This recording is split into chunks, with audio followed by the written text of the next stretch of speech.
all a laptop.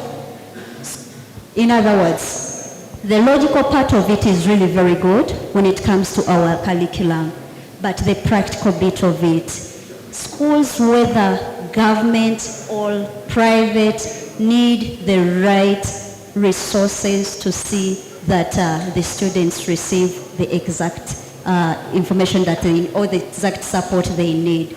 As Asante, we've tried to extend digital intervention programs where we've supported schools with digital devices. Every school where we are working has at least laptops and also Chromebooks, whereby students like the ones that we are having here today can be able to access the national curriculum, because it's also a challenge. Not every school has the material to teach, and also to be able to use our devices, the digital devices we've given them to do their research for the assignments they are given. So that is one big milestone we've done as an organization. Thank you, moderator.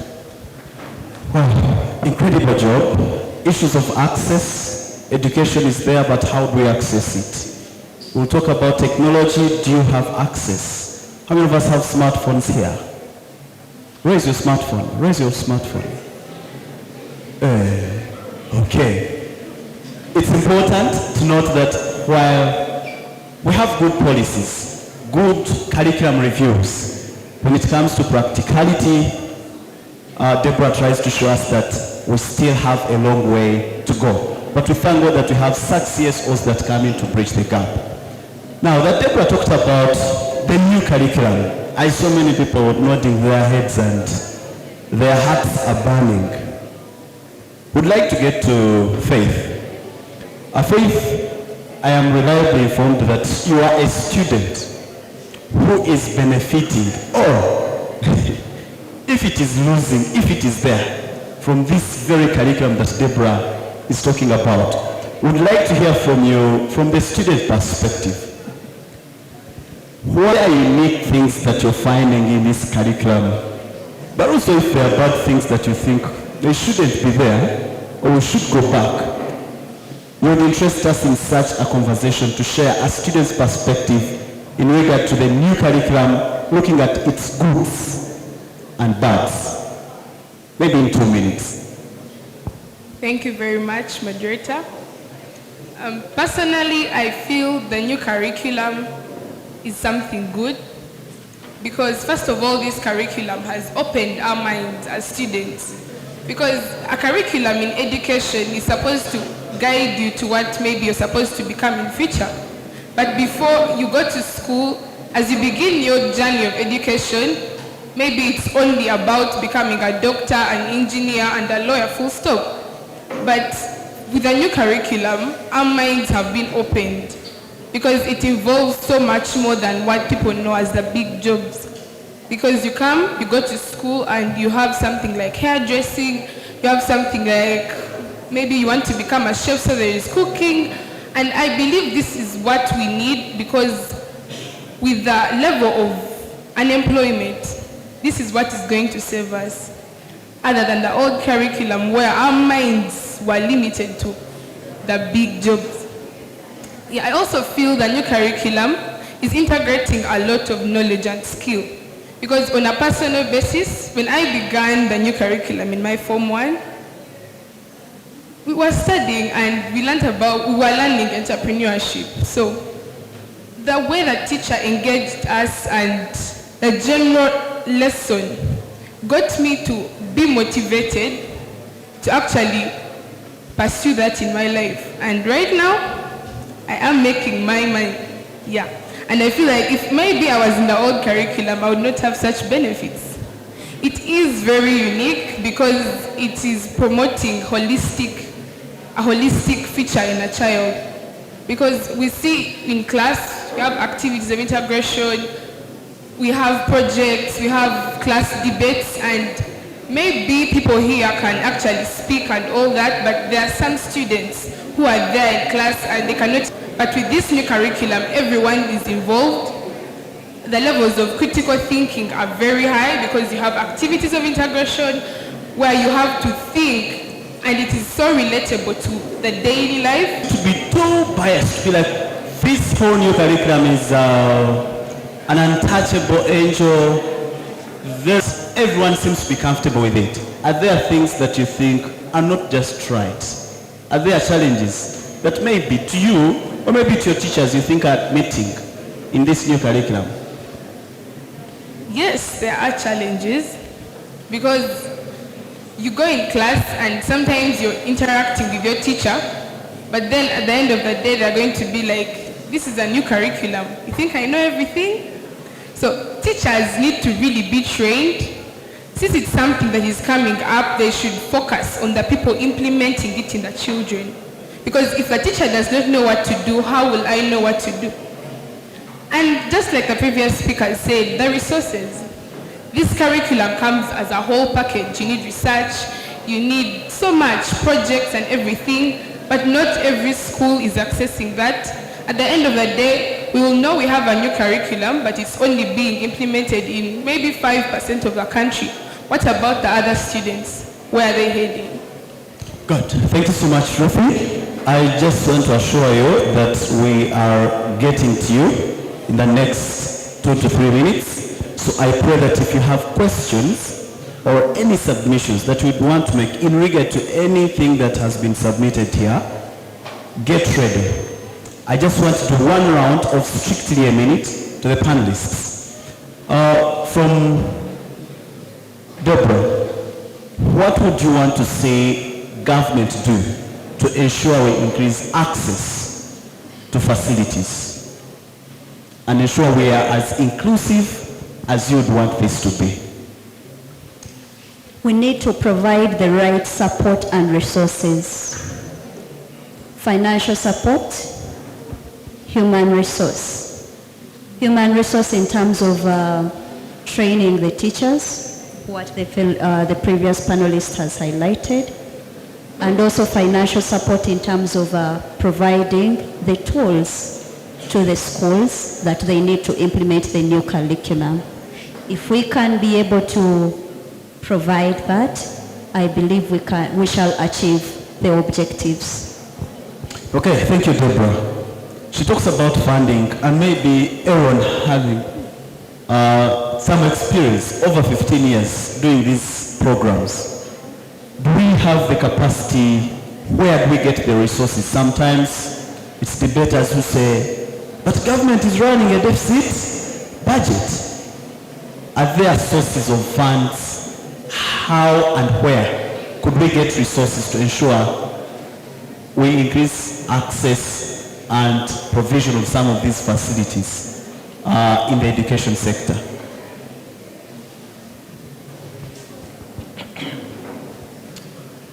Well, I believe we have the resources. We just need to prioritize them and allocate them properly. I know that governments, not just Ugandan government, but governments across the world are overwhelmed by the need of their citizens. But I also know that if the governments allocated the resources in the right places, it starts to pay off in the long term. For example, there is evidence that if the government invested in early childhood education, the return is 10 to 16x in a few years. And it is the highest return on anything you can invest in the education sector.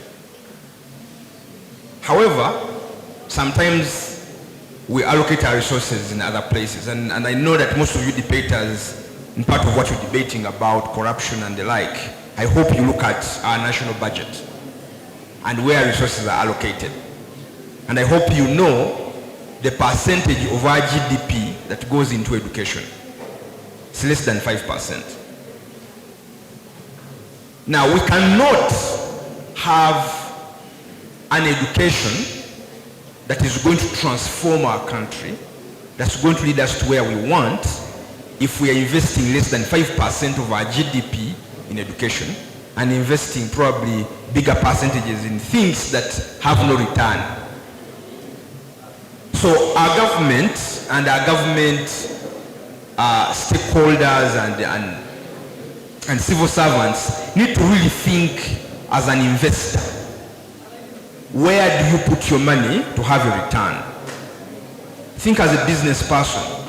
If you put your money in defense, for example, does it produce a return? At what rate? If you put your money in education, does it produce a return? So I think it's an issue of allocation, not an issue of availability of resources. Good. Maybe we'll get rebuttals if it's about the resources being meager rather than allocation and priorities, of course. Hope, in a minute, you could help us understand, you serve with charity organizations, civil society organizations. What do you think could be their role in ensuring that we are as inclusive, we have quality education that is accessible, that is equitable, and everyone enjoys the ride, regardless of their background, regardless of their social status? What do you think is the role of non-government entities, especially those that are civic in nature? Thank you so much.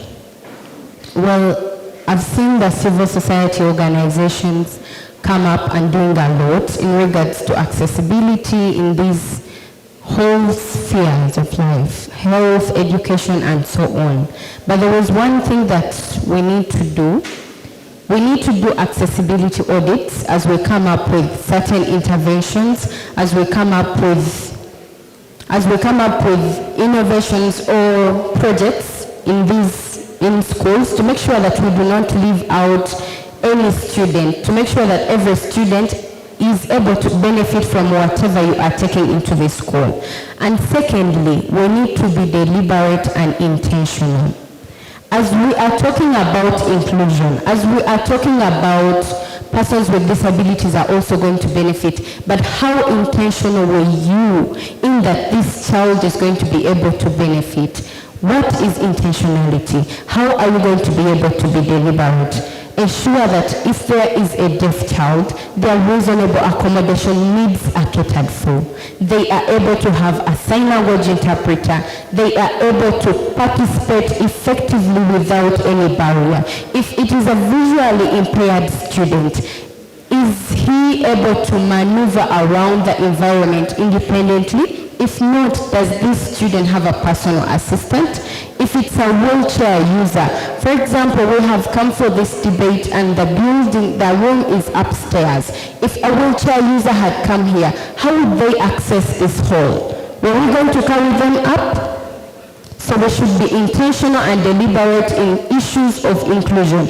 Inclusion is not all about picking one category and saying we are including persons with disabilities. Then we should say we included the visually impaired, because the deaf people were nowhere, those with physical were nowhere, the persons that with short stature were nowhere, those with albinism were nowhere. Inclusion is a whole something. You do not bring out one specific category and say, I included. We should be intentional and deliberate. Lastly, engage experts in your interventions. We think we know disability, but disability is a whole concept learned at school. We go to school to study about disability, so include experts, involve us, do consultancy, and your inclusion will be deliberate and you will achieve the end goals. Thank you. I hope we won't pay consultation fees, or if we have to pay consultation fees, it's not too high. Okay, thank you so much, panelists. Because of time constraints, I would like us to do this. Yes, we're going to get hands that will contribute, but also ask tailored questions to any of these panelists. And I pray that each one of us that will get the mic to submit will not use more than 1 minute. I pray that we have our hands up. Otherwise, I want to still appreciate you for your patience. Thank you so much, Madam Susan. for keeping on. I see you're very interested in these conversations and you're interested in young people. But also shout outs to Levi. He has supported us a lot in doing sign language interpretation. And these are some of the things that Hope was talking about. Okay, now I want to take hands. Me, I go with the adage, first come first, serve. So I'll serve you when your hand is up first. There's a hand here. Please come forward. There are two hands at the back. There is another one there. And you. Here, let's step up. Oh, I am told. So we come closer and take those seats so that immediately one person finishes, it's easier. We are guided that we use the other side and ensure that you look into the camera. So she was first. You'll move. You'll use this mic. And stand right at that point and face the cameras. We keep the questions or submissions strictly to a minute or even less. I know we'll do that. Please do go to introduce yourself by name, maybe school, maybe which genre, and you start from there. Good afternoon. My name is Chamonya Blessed Shina, Form 4, Code High School, Public Speaking. The new curriculum was introduced in the education sector, I believe, to develop the standards of education. But I feel like education will only develop when the stakeholders are benefiting. I think that you have all ever experienced this where you go to school and there are some people in school and they feel like, okay, they have everything. They are well off with everything they want and they feel like education is not a necessity. And yet the government feels like education should be put in place to reduce, to improve on literacy, all that stuff. But me as a person, I have a question. For education to be developed, I think you should bring back the impact of what a career is and its benefit. Because many people think that I'm going to school to learn and get money. So if I already have the money, why should I go to school? Why should I put more effort in the reading books and all that stuff? So if I'm to become a lawyer, there are many lawyers, so there is no impact for it, and I already have the money that I want. So I feel like to any person there to hope, a career, to give us the very impact of what a career is, of the benefits of a career. If it's to change the world, then show it to us. Because many people think that a career is a source of income that has really deprived the education sector. That's why we have a lot of dropouts. That's what I wanted to say. Interesting submission. So, who is studying not to get money? Who has become a doctor? Who has become a doctor here? Who has become a teacher? Okay, interesting. So Sheena seems to say that there should be something beyond monetary rewards or returns when we are choosing careers. And that is what an aim of an education should be. Thank you so much. We'll get to her. Please, if you have any specific question to any of the panelists, direct it to them so that they take note and they'll respond to it. Good afternoon, everyone. My name is Gracia Zakulu and I'm from Nkoma SS in Bale. I'm doing poetry. I have one question that is very short and brief that I want to throw to the panelists. How do you balance the academics with other aspects or responsibilities in your life? Thank you. Responsibilities. We have different responsibilities, so panelists, please prepare. Each one of you will tell us how do you balance academics and other responsibilities. You're a debater, you have to practice and come for nationals and win, but you also have a UNEP paper to do. How do you strike a balance? Good afternoon, everyone. I am Elishama. St. Mary's College Lugazi, public speech. Yes, I thank the education for putting and prioritizing women. I thank God that I can marry a woman and not have to worry about some needs, for she's working as well as I am. But, dear people in front of this panel, yes, my request is, what have we done for the boy child? We have empowered the girl child and we have left the boys no choice other than to take up jobs like boda riders, chapati makers. For real, we have empowered the boy child and you have forgotten us. What are you going to do for us? I thank you for the reforms that we have done, but we cannot reform the education system without transforming it. I hope we transform the education system. My question is, what have we done for the boy child? And all the boy children, clap.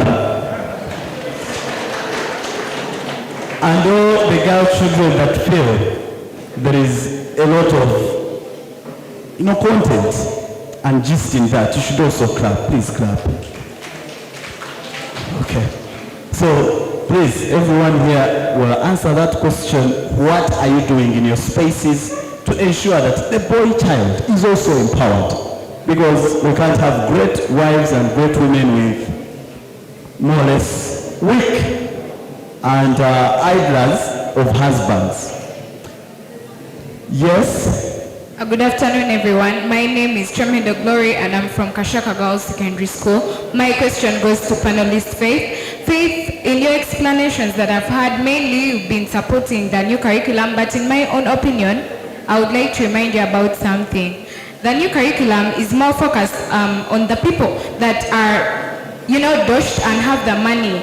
But in my own opinion, the people that have been benefiting mainly are these people that can afford the money to start up their businesses. For example, Faith, she is able to start up a business because she's in the new curriculum. But if we are to look at the people that are not benefiting, there are these people who cannot afford to start up their businesses. So my question is, in your own opinion, do you think that this new curriculum is applicable for everyone to be able to benefit from this business that you started? Because they can't afford. Yes. Okay. Thank you. I pray the questions will keep them quite liberal, okay? And not maybe a little bit personal, all right?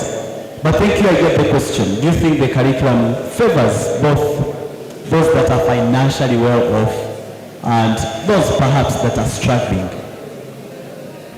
Good afternoon, everyone. My name is Namakula Sonita, Kashaka Girls Secondary School. So the major thing that I want to know is that that basically most parents or most adults think that this technological advancement have negative impacts toward us, and then they think that for the new curriculum we mainly have to use the technology that we need to get. But we see that parents think that it's a negative impact to us. So the government has to prove to our parents, because that some of us do not have smartphones because our parents don't have the money. No, it's just because they do not think that they will be beneficial, or they don't think that it will be benefiting the education sector. So the government has to prove to our parents that the technological advancements have a positive impact onto us. So the major question is that, how will they be able to do that? Because you see, even if they talk about the rural areas, you see that the schools, that the students that are in those schools have the money to buy that technology. But the only problem is that, what does the parent think of that technological device that you have towards you? Okay. Do you want any specific panelists to respond to that question? Anyone can respond. Anyone could.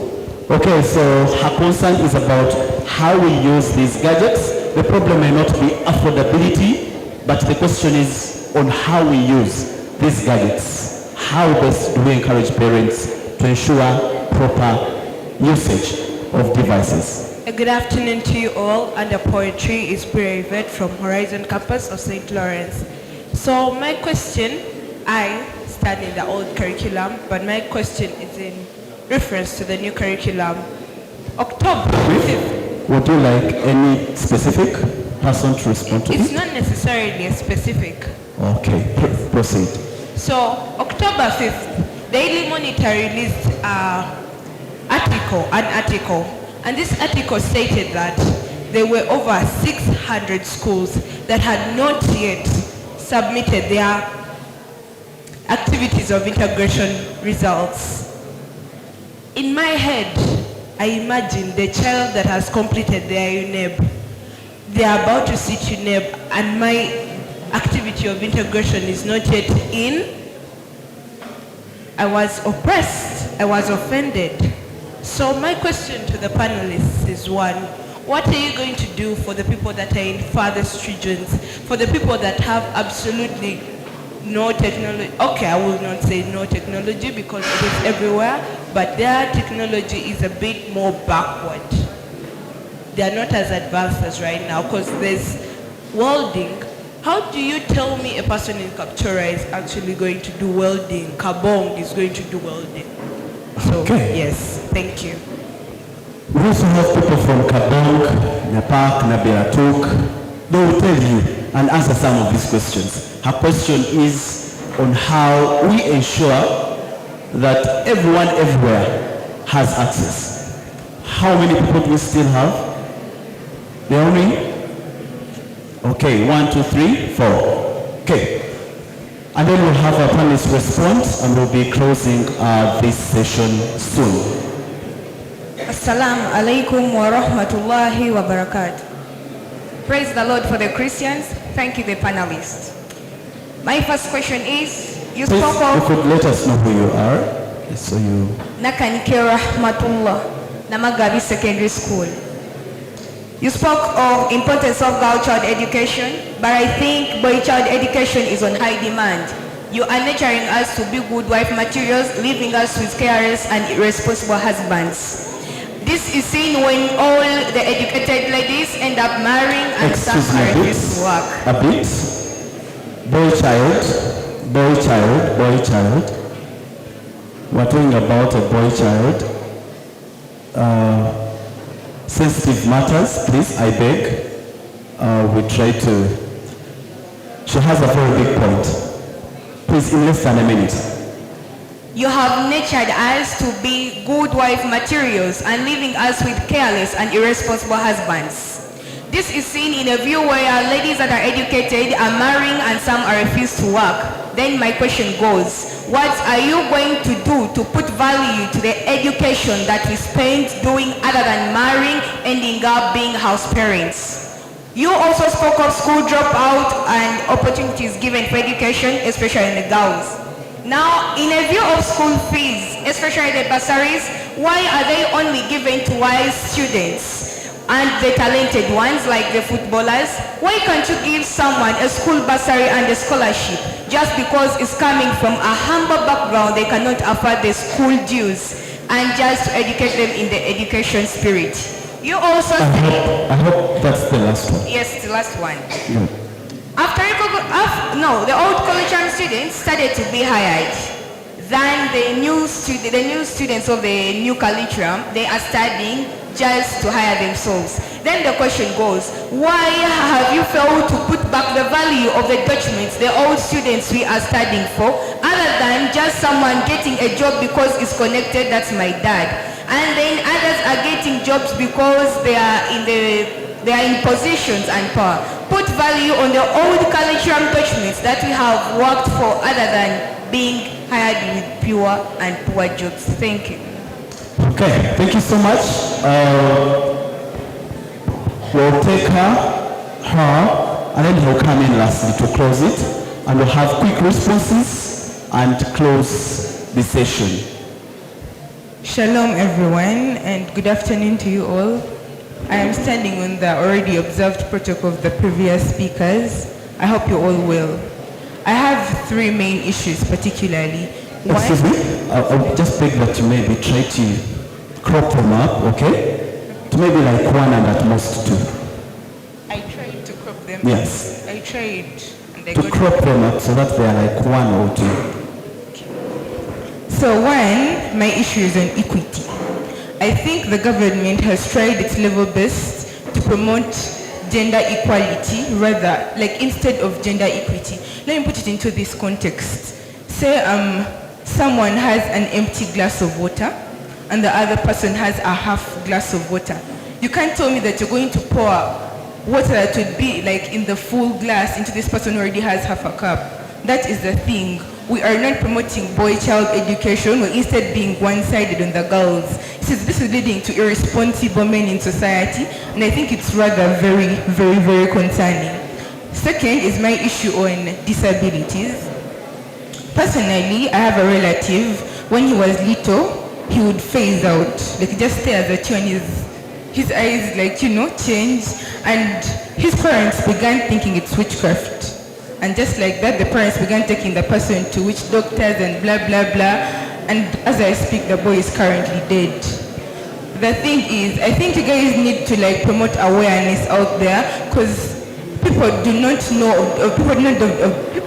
of disorders like ADHD or PTSD. They consider it to be witchcraft. I think that kind of awareness is very important and very crucial in society today. Thank you. All right. Thank you so much. I want to appreciate awareness.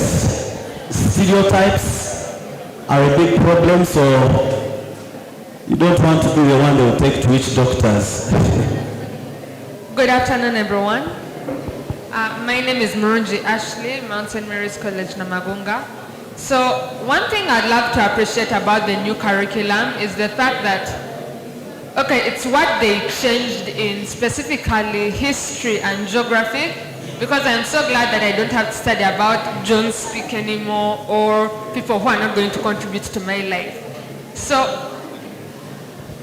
my question comes in that we are supposed to use technology for research and various things in the new curriculum. Considering that we do actually reach the point we want to reach, let's say every student is now allowed to carry a phone or a tablet in school. What do you think students can do to ensure that now they don't get distracted? Because all the other problems that come along with using gadgets still do exist. So how exactly can students be able to adapt to that while still studying and using them for research and proper purposes? Wow. Thank you. What a question. I hope I will assign that question to one. I'll have a student respond to it. So Ruthie, prepare. Where I also ask one of the elders, Aaron, to offer some bit of guidance on how best we can use. And I think that question had also been raised. Here's the last one. You are the last one. Okay. Please, as boy children, let's also show them that we can mark time. Thank you very much, panelists. My name is Amanya Christopher from Mumbarara. I'm not a student, I'm a professional teacher. I guide children of Koroma, DMJ, besides the airfield, Yachar. I'm here as a patron. Basically, I will touch on the issue of mental disabilities. We have seen at least almost 100% of Ugandans mentally ill. Due to that, World Health Organization has come up, say maybe this can be integrated in the curriculum or else be brought as independent subject to be taught in schools, but it has not worked.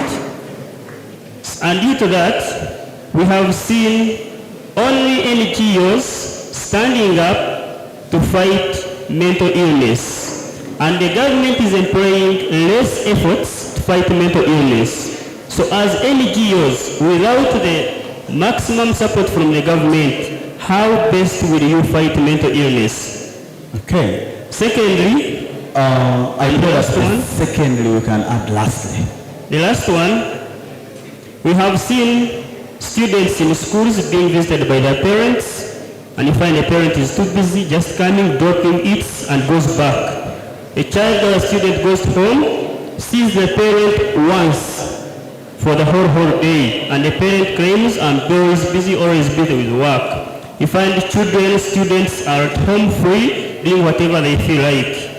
And in that, we have seen most students lacking parental care. Challenges not solved. And And the panelists are telling us about sensitization, at the same time telling us that parents are not aware of mental illnesses. As NGOs have seen, sensitization has not worked. For all the years you have worked, not working. So how best are you coming up to make sure you control stress, you solve students' problems in absence of their parents? Thank you very much. Good question on the role of parents, but also facilitators or teachers in that line. I'm only taking, these are the last two people, and I pray that we'll be very, very precise. Thank you so much. My expectation is that we are all good. One is that we are looking at empowering education. But my question is, for anyone, I would like us now to be very specific because we've asked more general questions, and it would be good that we have a specific person responding to that. Actually, I think I'll be taking it to this madam. Okay, so Deborah, it caught you. My question is that since we are empowering education within the country, most of these activities we carry out like debates, public speaking, etc. We do them from the central, actually let me say we do them from the city setting areas or within the towns. But how I ask that sometimes we take them to some village schools because we give more chance to people who are living within the city setting or within the towns. We forget people from Namisingwa, people from Arua, within those deep villages. So we realize that academics or education is only applied within these people who are setting within the towns. We are neglecting another group, and yet this Uganda is meant for everyone. Okay, good. Thank you so much. Your name? Masika Benon from Koma SS Mbali. Okay, thank you so much, Masika. His concern is on what are you doing to ensure that people also have access to opportunities like this. Here is the very last one. Yeah, the world is a stage where we are all actors. That is a quote by Shakespeare. I am Pande Emmanuel from Iganga Secondary School. Just to get to the point, I will thank that lady who was speaking very much on inclusiveness in education. Yes, I appreciate her, and she made very important concerns. But now, I think one thing, I'm sure she did not forget, but she knows that the problem we have as people with disability in this country is the cost of equipment. That's one thing I think she not tackle. Yes, the schools can be few, but I don't blame the government somehow, somewhere. So, in one or the other, I think, yes, we need a little more. They should cut the costs, because if you talk of JAWS, that software in the PC will go for 3 million. That software only can buy 3 laptops. Now, if there is a way government would think of cutting that cost or cutting the taxes on it, then maybe there will be an improvement in the education sector. That's my concern. Thank you. Very great. I love debaters like him. He's not only lamenting, he's offering a CA like Regan will tell you, solvency. You tell us the problem, but we want to thank you for sharing your experience. And when we hear from people like him, then we know that it's not a lie. The cost of this equipment, you talk about grading, how many people can afford such technologies, such equipment to support inclusive education. I just want to pray that we shall use maximally 2 minutes to respond to any of those questions that were specific, and each one of those general questions, especially the question on how can young people leverage and conventional use technology and not get distracted. I would pray that at least I get responses from that. And then 2, the other general question has been on what are we doing to ensure that such opportunities like debate also reach unreached areas. And then we shall do that, coupled with our parting shots, in not more than 2 minutes for each one of us, and we'll close down this session. I'll start with Hope, and then from Hope we'll go to Deborah, to Faith, And the gentleman will conclude. Okay, thank you. Thank you so much for the brilliant questions. First, to the first student that asked, what is a career? A career is not merely a job as we think. A career is actually your niche.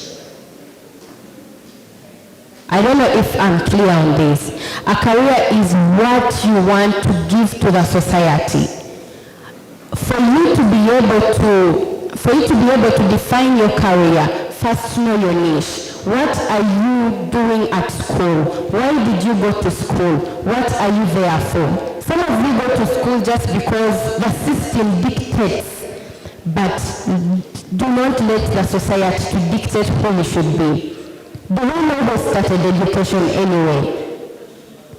So the person who started education had a reason as to why they started this education or this system that we are following.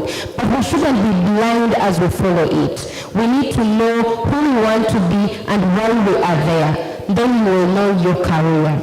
And then talking about balancing school with responsibilities, I don't know if I should call myself a victim or a culprit of that, but I'm a person who is still struggling with that. But I've found some few remedies for this because I'm a student at Chambogo University, but also a sign language interpreter called, on a weekly basis I can have like 4 days filled with gigs.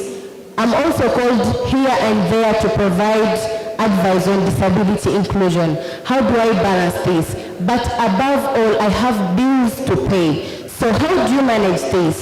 Schedule your days, know what you are going to be doing throughout the day, set priorities. When you set priorities, you will know what you're going to do, how you're going to do it, and what time you allocate time for each and everything. Have goals to achieve at the end of the day. Then you are going to know how you are going to balance your school and responsibilities. Right. Then talking about disability, awareness has been done. Awareness is being done.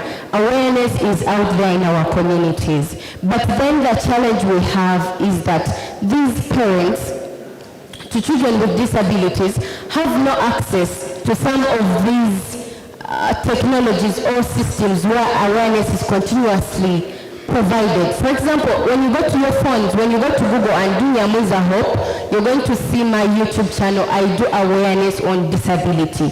And if you go and check out different other organizations, they are doing a lot of work. But the challenge we have is that we cannot cover the whole Uganda. The reason as to why we are in this space talking about disability inclusion is for people like you to take these messages to the people out there. When I tell you about disability or inclusion, you are still going to have to take this information to your people down there. So maybe as you wind up, give us a message of hope, just like your name, in that line. Pardon? Give us a message of hope in that line, just like you are hope. Okay, I give you a message of hope. I wanted to first answer the question for the gentleman who asked about costs on devices for persons with disabilities. The government has actually removed taxes on assistive devices for persons with disabilities. They are tax-free. Though I get your point, these other programs are expensive, like the JO programs for the visually impaired, the slates, the braille machines, yes, but these are a bit fair cost. And also, when you look at our devices, they are very inclusive. We have the screen readers, we have a lot of programs that have been, actually accessibility has been also integrated on technology, and things are really accessible for persons with disabilities. At least we celebrate the strides that the public is making to make sure that persons with disabilities are not left out. My message of hope, you can make it. Like that. You can make it. And my parting shots, I want to give you my parting shots, and they're also going to be in form of inspiration, and you can pick out a point to land. That's fine. You see, hope is just like the name Hope, when she starts to speak about some of these things. But I'll just pray that we can use less than 30 seconds. Less than 30 seconds. Yes. Stand out. Make yourself better than anyone else. Connections are important, but how do you stand out? People don't look for me because I have connections. People look for me because I stood out maybe on a certain panel, because I stood out maybe when I was delivering my service. We are more than 100 interpreters in Uganda. But why is it that there are those that do not have sign language interpretation gigs, but for me I have on a daily basis? Stand out. Have mentors. Do not do things on your own. Have people that mentor you. You should be passionate about what you do. When you're passionate, you are going to achieve. And then lastly, you should have someone you are accountable to. Be it your parent, be it a friend, be it your whoever it is, have someone you are accountable to. Thank you. Good. Accountability brought in. Please clap Hope. You may not have any other chance to clap her. We shall still have her and the rest of the team from Wings of Hope join us for the charity outreach very soon. So please, maybe we'll have more time with you, but also at a personal basis. Over to Deborah. I see the faces are signaling to me that we are hungry, yet lunch is too ready. Literally, It's only waiting for us. Literally, their mental health rate now is getting. So please do it in favor of our mental health. Yeah, sure. So just to answer one or two questions that were being put across, one from Masika that was directed to me, what we are doing to see that all people have access to these kind of opportunities. I'll say that we need more of the collaboration opportunities for us to be able to see that we increase access of these opportunities to each and everyone. How can we do that? We need to have the private sector, we need to have government and NGOs come together to see that we can be able to reach a wider community. Then it's a teacher who talked about the mental health, illness, and also disabilities. It's true, mental health is a very, very critical issue that we all need to bring our attention to, but I would really love to say that government has also taken strides when it comes to addressing and also sensitizing schools and also the community about mental health.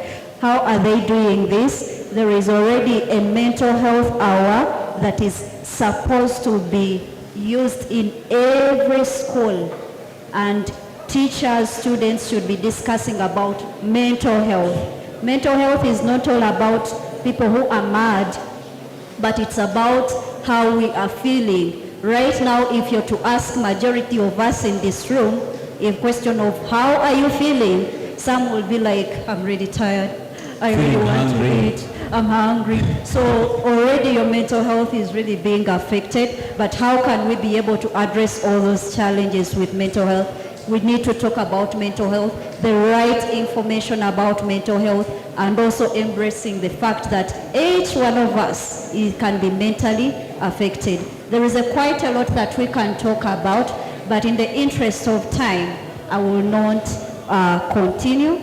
Not sure if I can add on, maybe just to still wind up on that, the role of parents in line with mental health.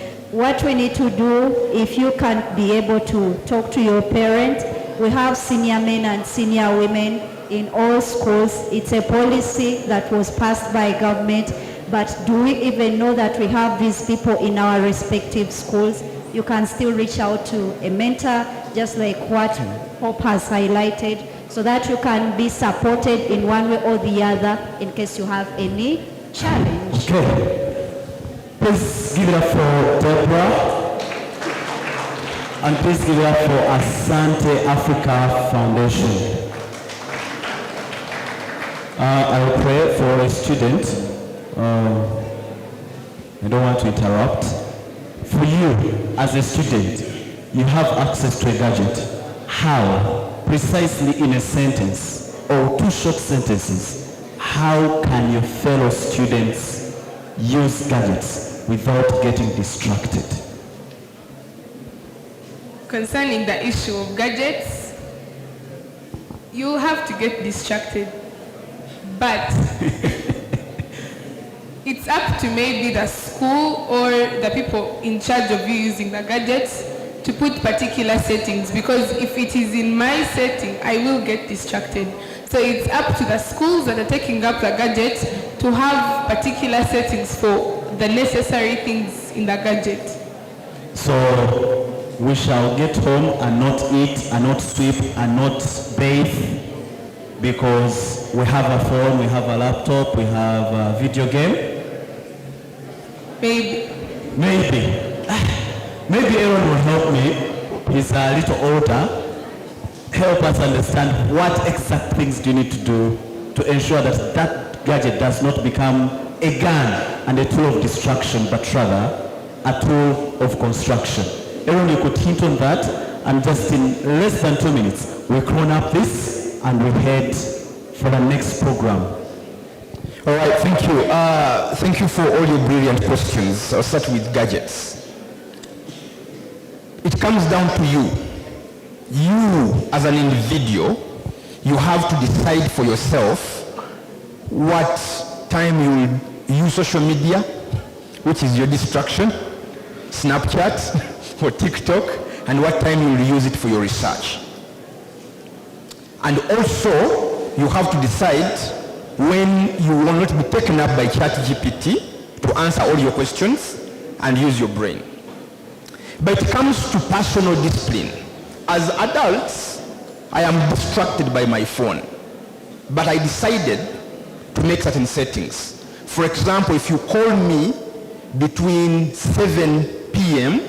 and 10 a.m. the next day, your phone call will not go through because I need time for myself, for my family, and to focus on my work early in the morning.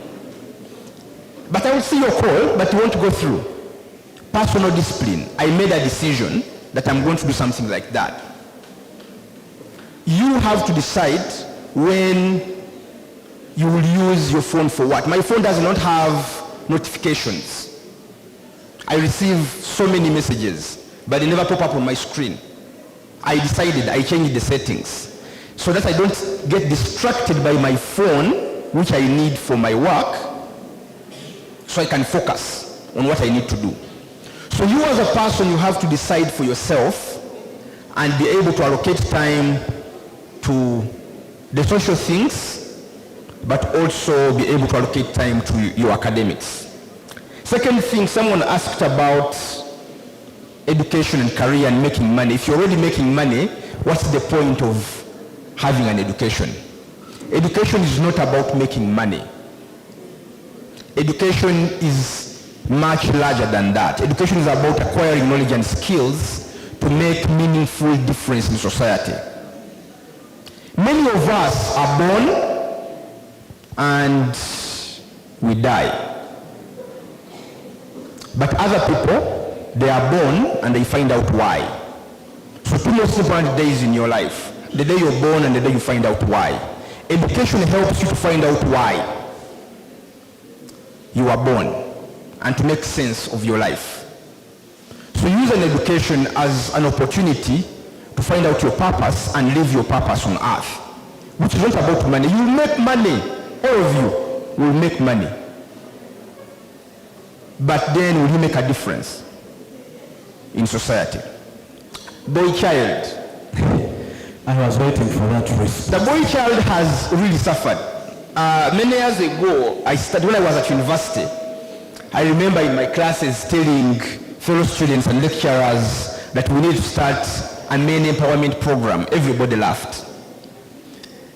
But now we get to see this. The biggest part of this, at least from my line of work, starts from early on. Men are absent. The boys have no example. Whereas the girls, the women empowerment advocates are against this, but it works in favor of girls. The girls in rural areas spend their early years with their mothers in the kitchen. They are learning skills. They are getting empowerment. They are being mentored. They are being told how to act as a woman. Whereas the boy, they wake up in the morning, they wash their face, and they go to loiter. They come back, and they expect to eat and leave their plates where they have eaten from and go back to loiter. Why not? Now, the boy child, the first responsibility for your empowerment is you. Wake up. The world has moved on. We still live in a patriarchal society, but the world has moved on. The future is women if you don't wake up as the boy child. Take responsibility of your manhood. Some of us men think our job in life is to become sperm donors. No, that's not your role. Wake up. Take your role as a man.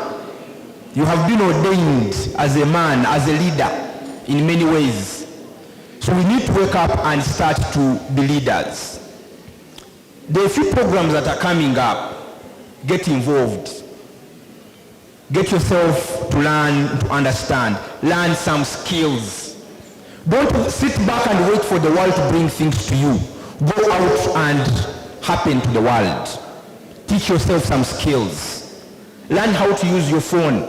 Most people doing social media are women because they first use Snapchat and TikTok, taking photos of themselves. Then they start to edit pictures. They learn so many things. Use your time well.